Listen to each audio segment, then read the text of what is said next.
Hi everyone and welcome back.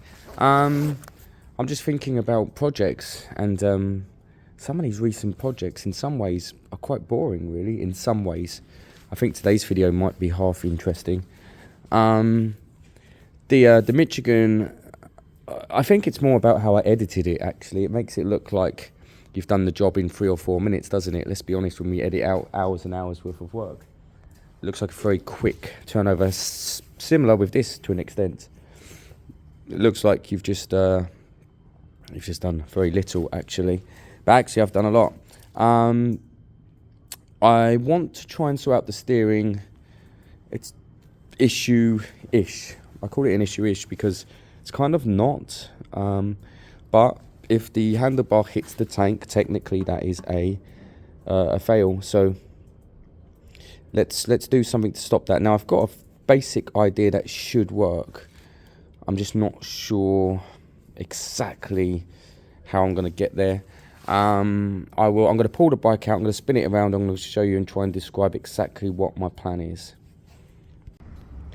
So the plan overall is I've got like a JB style hardened metal stick, right? That's one of them things where you rub them together and they turn into what they call steel, or as hard as steel. So I've got one of them. Now my plan is to use that in the corner down here to build up this again.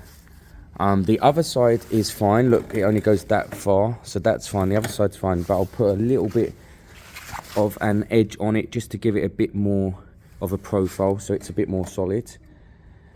And again on the other side, but I'm also going to use one big lump on both sides and kind of mold it in so that it's got all of this to bite on. It's got all of that to bite on, and then there should be no reason as to why it ever comes off. Now, to do that properly, I'm going to take off the top yoke and drop it a touch. I want to drop the suspension enough to access this area properly, and even then it's all a bit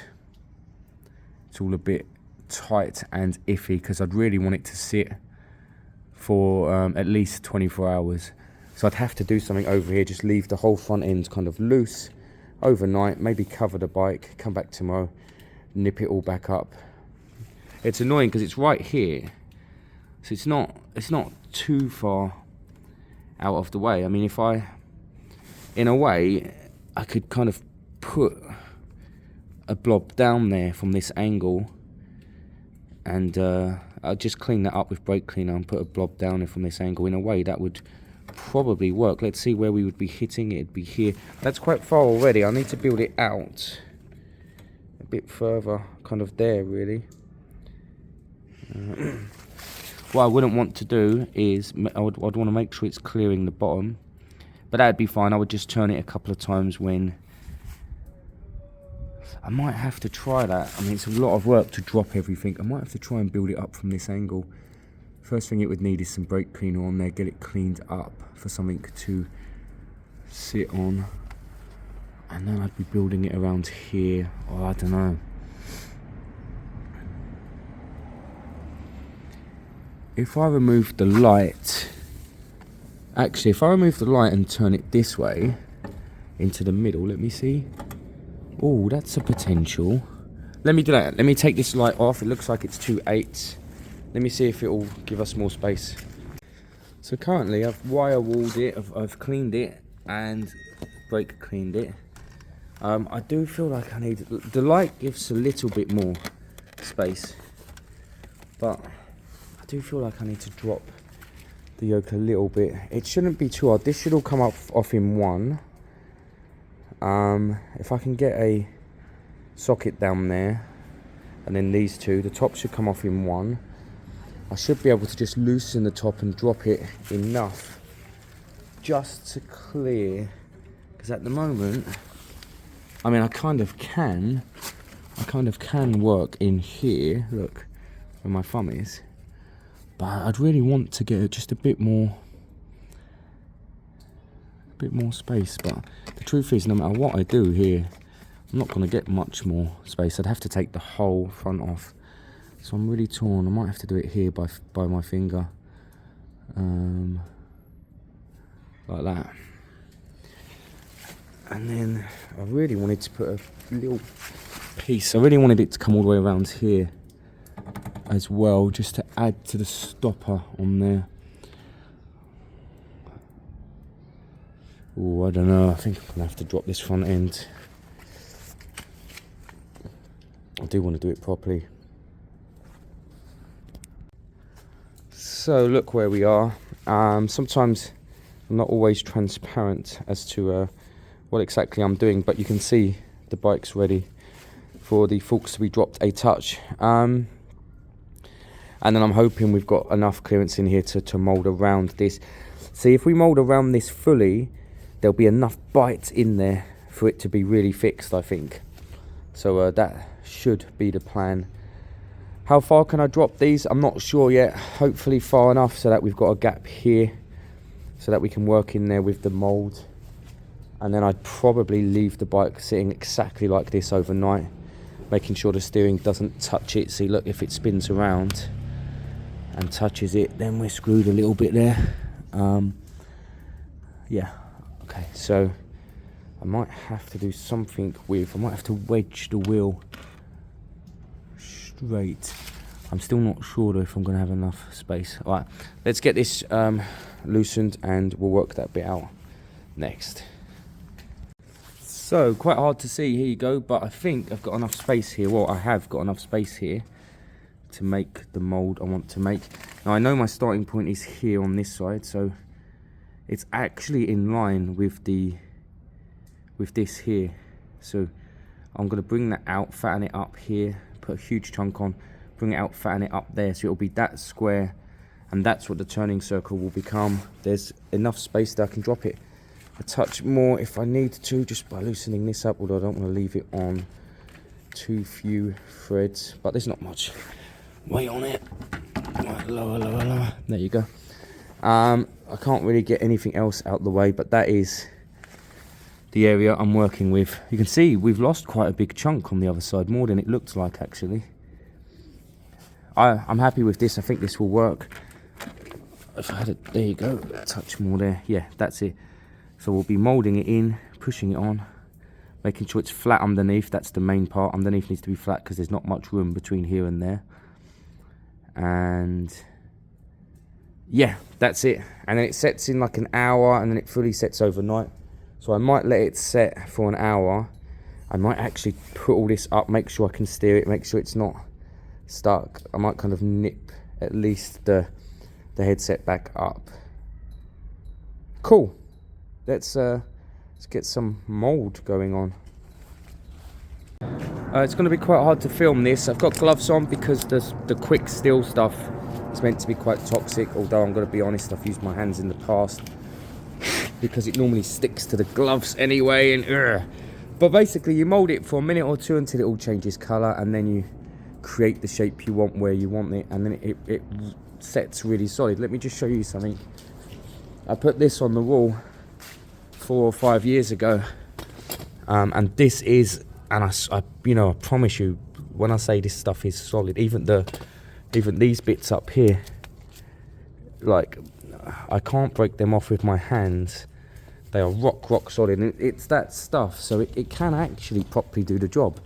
The main thing it will need is it needs to be keyed onto the area you're using. Yeah, the actual stuff is solid enough, but it needs to be fixed appropriately.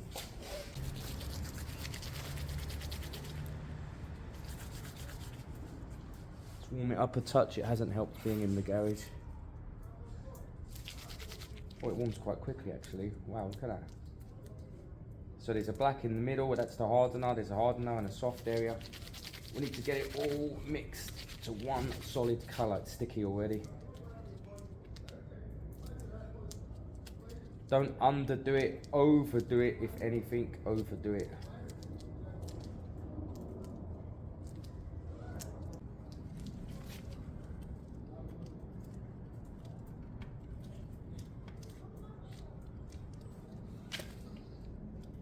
So it needs to be.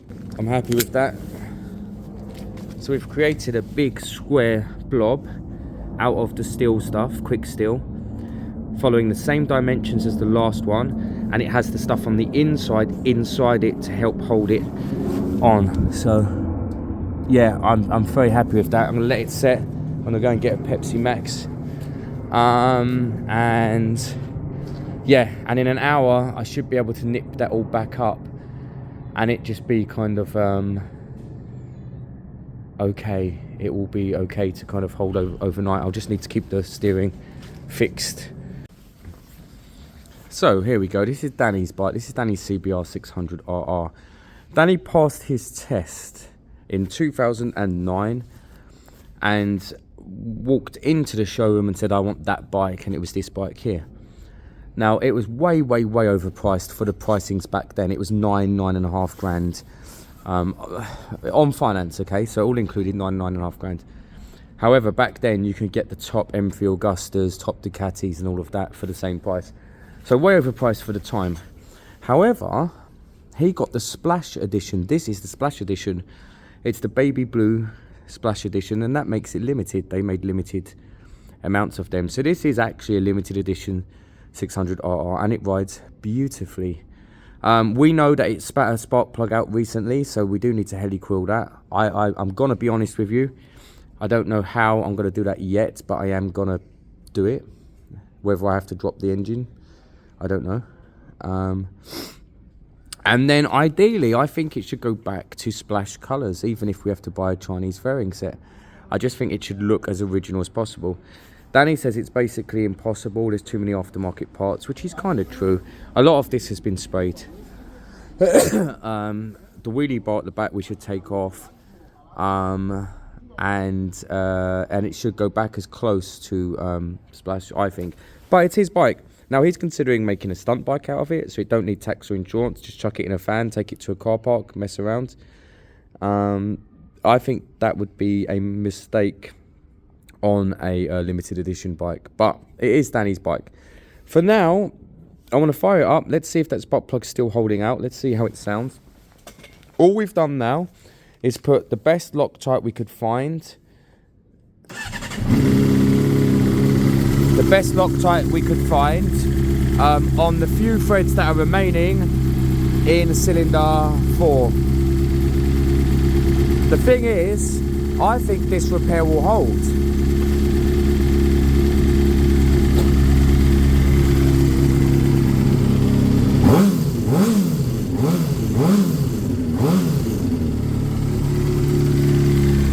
I think even at high revs this repair will hold, but I am today going to pop the that spark plug to see how stiff it has held. So yes, that's the plan. I'm going to need some help with the helicoil because I've never actually done it. I'm going to buy a specific spark plug set one, so you don't have the tang in the bottom that you have to smash off. And I'm going to have to work out what I do with the slight bits of metal that might go into the cylinder when I drill down, because I'm not going to be taking this engine fully apart. I'm going to try and I'm going to attempt to do it kind of where it sits, although let me just check something. How far down? Where's the spark plug coil? It's down. It's down quite deep. Ideally, I'd probably take the cam cover off. I think this is going to be an engine drop, and it's such a lot of work, actually. It'll be at least exhaust off. Yeah. Well, I think it'll be an engine drop, or just take the radiator off. Nah, it's going to be an engine drop. Yeah. A lot of work, but worth doing. And I'm quite looking forward to putting in some pressure there and see how hard it is to undo that plug that we put in now with that Loctite.